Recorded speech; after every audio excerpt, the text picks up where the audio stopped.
1장 22절에서 27절 말씀까지 같이 읽겠습니다. 여호수아가 그들을 불러다가 말하여 이르되 너희가 우리 가운데 거주하면서 어찌하여 심히 먼 곳에서 왔다고 우리를 속였느냐. 그러므로 너희가 저주를 받나니 너희가 대를 이어 종이 되어 다 내 하나님의 집을 위하여 나무를 패며 물을 깃는 자가 되리라 하니, 그들이 여호수아에게 대답하여 이르되 당신의 하나님 여호와께서 그의 종 모세에게 명령하사 이 땅을 다 당신들에게 주고 이 땅의 모든 주민을 당신들 앞에서 멸하라 하신 것이 당신의 종들에게 분명히 들리므로 당신들로 말미암아 우리의 목숨을 잃을까 심히 두려워하여 이같이 하였나이다. 보소서, 이제 우리가 당신의 손에 있으니 당신의 의향에 옳은 대로 우리에게 행하소서 한지라. 여호수아가 곧 그대로 그들에게 행하여 그들을 이스라엘 자손의 손에서 건져서 죽이지 못하게 하니라. 그날에 여호수아가 그들을 여호와께서 택하신 곳에서 회중을 위하여 여호와의 제단을 위하여 나무를 패며 물을 깃는 자들로 삼았더니 오늘까지 이르니라. 아멘. 할렐루야. 오늘 12월 25일 성탄절 새벽입니다. 하나님의 은혜가 모든 성도님들과 교회 가운데 함께 할 수 있기를 주의 이름으로 축복합니다. 오늘 함께 나눌 말씀의 제목은 정직이 축복이다, 이런 제목입니다. 오늘 본문의 내용은 기브온 사람들에게 여호수아가 왜 너희들이 거짓말을 했느냐 책망하면서 그들이 변명을 하고, 그러나 그들의 변명에 대하여 책임을 물으면서 이스라엘의 백성들을 위하여 그리고 하나님의 성소를 위하여 나무를 패고 물을 깃는 사람들로 삼았다 하는 말을 하고 있습니다. 22절에 보니까 너희가 어찌하여 심히 먼 곳에서 왔다고 우리를 속였느냐 이렇게 말하면서 23절에 보면 같이 읽어보겠습니다. 그러므로 너희가 저주를 받나니 너희가 대를 이어 종이 되어 다 내 하나님의 집을 위하여 나무를 패며 물을 깃는 자가 되리라 하니. 23절에 보면 너희가 저주를 받았다 이렇게 말을 합니다. 이 저주라는 말의 의미는 뭐가 들어있냐면 하나님 앞에 드려진 예물이 되었다, 제물이 되었다, 그런 의미가 포함되어 있습니다. 결국 무슨 얘기냐면 이미 하나님께서 이스라엘의 모든 백성들에게 명령하기를 가나안의 모든 것들은 다 진멸하라. 특별히 이 여리고 성에서도 어떻게 합니까? 모든 걸 다 진멸하고 그 대신 금은 동철 기구는 여호와 하나님 앞에 드려라 이렇게 얘기했습니다. 그러니까 모든 것은 다 하나님의 것이다 하는 거고, 저주를 받았다라는 말도 그 금은 동철 기구처럼 하나님 앞에 드려진 것들이다 이런 의미가 포함되는 말로 볼 수 있습니다. 근데 기브온 사람들이 거짓말을 해서 그들이 생명은 부지를 했습니다. 그런데 자유를 잃어버리고 뭐가 됐습니까? 종이 됐습니다. 근데 우리가 잘 알아야 될 게 그들이 종이 된 것이 이스라엘 백성들 개인의 집안의 종이 된 게 아니라 하나님의 성전, 성소에서 허드렛 일을 하는 그런 종이 되었다고 하는 겁니다. 그러니까 요즘 말로 말하면 어느 한 집안의 한 개인의 종이 아니라는 거예요. 그러니까 이스라엘 백성 공동체, 또 그들이 섬기는 하나님의 성소에서 허드렛 일을 해야 하는 그런 종이 되었다 하는 것입니다.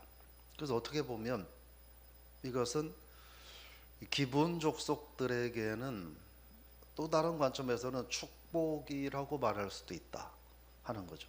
전혀 하나님 믿지 않고 하나님 섬길 일이 없는 사람들이 그들을 모두 다 진멸해서 죽어서 다 사라졌어야 했는데 그들이 어쨌든 거짓말을 통해서 생명은 부지받았지, 연장받았지만, 그러나 그들이 그런 기회를 통해서 하나님의 성소에서, 물론 외곽에서 하는 일이었지만 하나님의 성소를 위하여 일할 수 있는 사람이 되었다 하는 것으로 볼 때 그들에게는 축복이 아닐까 이렇게 생각을 해보는 거죠.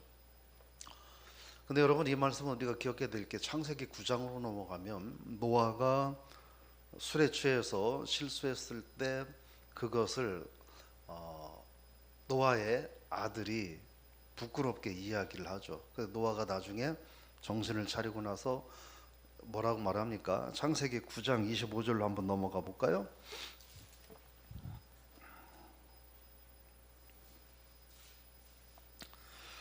창세기 9장 25절 한번 같이 읽어보겠습니다. 이에 이르되 가나안은 저주를 받아 그의 형제의 종들이 종이 되기를 원하노라 하고, 뭐라고 말합니까? 형제의 종의 종이 된다. 가나안은 누구냐면 함의 아들입니다. 함의 아버지의 수치를 드러냈습니다. 그래서 그가 저주를 받는데 가나안이 저주를 받는다는 겁니다. 창세기 9장 25절의 저주가 지금 이 여호수아 9장에서 그대로 이루어지는 것을 우리가 볼 수 있습니다. 근데 여러분 24절 보면 읽어보겠습니다. 그들이 여호수아에게 대답하여 이르되 당신 하나님 여호와께서 그의 종 모세에게 명령하사 이 땅을 다 당신들에게 주고 이 땅의 모든 주민을 당신들 앞에서 멸하라 하신 것이 당신의 종들에게 분명히 들리므로 당신들을 말미암아 우리의 목숨을 잃을까 심히 두려워하여 이같이 하였나이다. 기브온 사람들이 여호수아에게 이제 변명을 합니다. 근데 여호수아가 어제 말씀드린 것처럼 니들은 거짓말을 했어. 그러니까 너희들의 변명을 듣지 않겠어. 모두 다 죽어야 돼 하면서 기브온 족속들을 죽이지 않았다는 거예요. 그들이 왜 그랬는지 변명을 듣고 그것도 마찬가지로 하나님의 이름을 귀하게 여기는 차원에서 하나님의 이름을 걸고 한 약속을 지키는 차원에서 그들을 죽이지 않고 변명을 듣고 그들에게 성소에 허드렛 일을 하도록 맡겼다 하는 것입니다. 여러분 나중에 보면 이 기브온에 그 산당이 설치가 됩니다. 산당이 설치가 되고 나중에 그 느헤미야로 넘어가면 느헤미야가 무너진 예루살렘 성벽을 재건할 때 이 기브온 사람들이 그 성벽을 재건하는 일을 돕는 일이 성경에 나오고 있습니다. 네, 그런 내용들을 좀 우리가 살펴볼 필요가 있습니다. 26절에 보면 뭐라고 말하냐면 여호수아가 이스라엘 자손의 손에서 그들을 건져서 죽이지 못하게 했다. 앞에서 말했던 것과 같은 맥락입니다. 하나님의 이름으로 물론 속아서 신중하지 못하게 판단해서 속아서 그들과 조약을 맺었지만 그러나 그것이 하나님의 이름을 걸고 맺은 조약이기 때문에 그 조약은 그들의 거짓말이 드러났음에도 불구하고 유효하다 하는 것입니다. 그러면서 뭐라고 말하냐면 그렇게 말합니다. 27절에 보면 여호와께서 택하신 곳에서 회중을 위하며 여호와의 제단을 위하여 나무를 패며 물을 깃는 자들로 삼았다. 이렇게 말을 하고 있습니다. 성소를 말합니다. 근데 여기서 우리가 이 신앙인으로서 놓치지 말아야 될 여호수아의 지도력이라고 하는 것을 한번 생각을 해봐야 합니다. 여호수아가 왜 이 기브온 족속들을 이스라엘 백성들 개인의 집의 노예로 그들을 남겨두지 않고 왜 하나님의 성소에서 허드렛 일을 하는 종들로 삼았을까 하는 것이죠. 아마 그런 것이 아닐까 싶습니다. 기브온족들은 말살시켜야 될 대상들입니다. 그들을 전멸시켜야 되는 이유는 단 하나였습니다.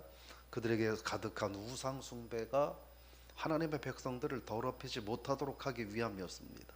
그런데 지금 어쨌든 속았지만 하나님의 이름으로 맹세를 하고 조약을 맺어서 이들이 살려둬야 되는데 이들이 각자 자기들의 생활 반경에서 살아가도록 놔두면 그들은 자기들의 신을 섬기며 그 영향력이 이스라엘 백성들에게 음으로 양으로 끼쳐질 거라는 거죠. 그래서 어떻게 하느냐? 기브온족들을 아예 하나님을 섬기는 하나님의 성소에 귀속시켜서 거기서 하나님을 섬기는 일을 돕게 하고 또 그런 과정들을 통해서 하나님을 가까이 할 수 있는 기회가 되도록 했다 하는 겁니다.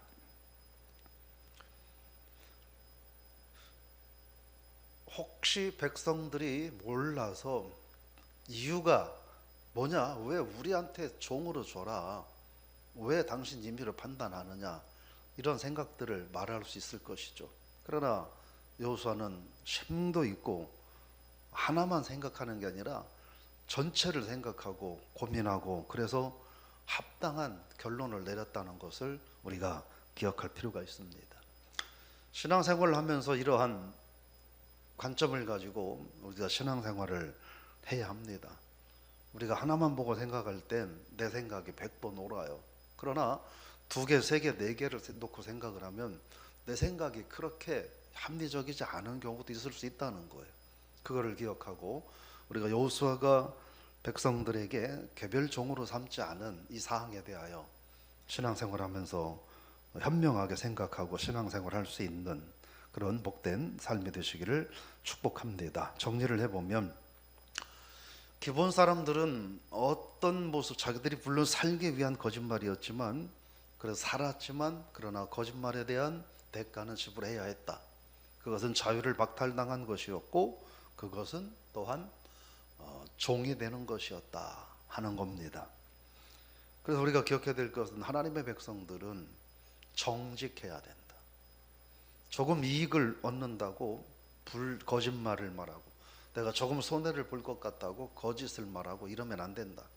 손해를 본다 할지라도 정직해야 하고 내가 이익을 보지 못할지라도 정직해야 한다 하는 것을 다시 한번 기억하고 특별히 이 성탄절 새벽에 우리가 하나님 앞에서 그리스도 앞에서 정직한 신앙인이 될 수 있기를 축복합니다. 또 하나는 창세기로 가서 우리가 9장의 말씀처럼 부모가 자녀를 저주하는 것은 옳지 않다. 그리고 부모가 자녀를 저주하면 그건 정말 옳지 않다. 그래서 어떻게 해야 되느냐? 자녀를 축복해야 한다. 축복하는 것도 그대로 이루어질 것이고 또 저주하는 것도 그대로 이루어질 것입니다. 그러면 뭘 해야 될까? 기왕이면 저주가 아니라 축복하는 그런 복된 성도들이 되시기를 주의 이름으로 축복합니다. 또 하나는 뭐냐면 이 기본 사람들의 모습을 보면서 우리가 오늘 성탄절의 그런 의미를 조금 생각을 해볼 수 있습니다. 비록 기본 사람들은 살기 위해서 거짓말을 했습니다. 그런데 그럼에도 불구하고 그들은 잘못된 거죠. 죄죠. 그런데 그럼에도 그들은 생명을 보장받고 살 수 있었고 또 하나님의 성소에서 일을 하면서 살 수가 있었던 것을 봅니다. 하나님의 이름으로 행해진 일들이었기 때문에 죽어야 할 그들에게 생명이 부여되고 또 하나님을 접할 수 있는 간접적인 기회도 주어졌던 것을 우리가 기억을 합니다. 오늘이 성탄절인데 성탄절은 뭘까요? 많은 사람들이 세상에 쾌락을 즐기라고 주어진 것이 아니라 하나님께서 다 지옥에 가야 하는데 내가 너희들에게 관용을 베풀고 너희들에게 살 기회를 준다. 그래서 허락되어진 것이 예수 그리스도고 그래서 십자가를 지신 분이 예수님이고 그래서 성탄절은 바로 하나님의 관용과 자비가 우리에게 베풀어진 날이다 하는 것을 우리가 다시 한번 기억해야 합니다. 그러면서 기본 사람들이 개별적인 삶을 살지 않고 하나님의 성소에서 일을 함으로써 그들 스스로 우상 숭배의 길에서 멀어지게 하고 또 이스라엘 백성들에게 우상 숭배의 죄악들이 스며들지 않도록 하는 여호수아의 모습을 바라보면서 우리가 하나님의 사랑과 은혜를 입은 사람들은 어떻게 하느냐? 우리들 스스로 우상의 삶을 우상 숭배의 삶을 벗어나야 하고 또 우리들 까닭에 하나님의 백성들과 하나님의 교회에 죄된 것들이 나 때문에 스며들지 않도록 살아야 될 책임이 있다 하는 것입니다. 이 말을 다른 말로 말하면 우리들의 삶에서 우상을 제하는 길은 우상을 멀리하고 이기는 길은 뭐냐 하는 거죠.